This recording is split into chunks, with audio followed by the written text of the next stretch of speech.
අම්මේ තාත්තේ සකෙකට එනවද? තාත්තා ඊරේ කතා කරා මගේ පුතේ වෙසක් එකට එන්න වෙන්නේ නැහැ කිව්වා. අනික් කඩසක් අපිට වෙසක් නෑ.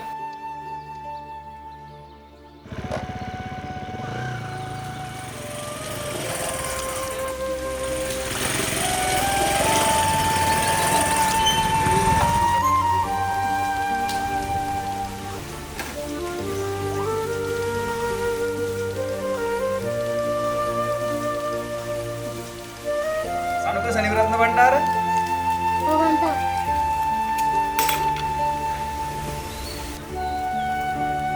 පුතාට වෙසක් තැපැල් මම බෙහෙතුත් බෙදලා දැන් වෙසක් පුරුත් බෙදනවද? කැපෑල තියෙන පුතාලා වගේ කට්ටියට උදව් කරන්න තමයි.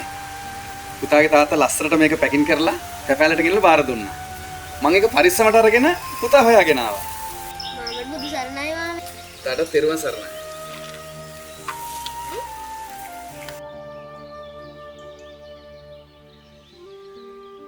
අභිත්තරීත කල්යාණේ පොදු යහපත පිණිස වාවා පෙළගැසෙමු.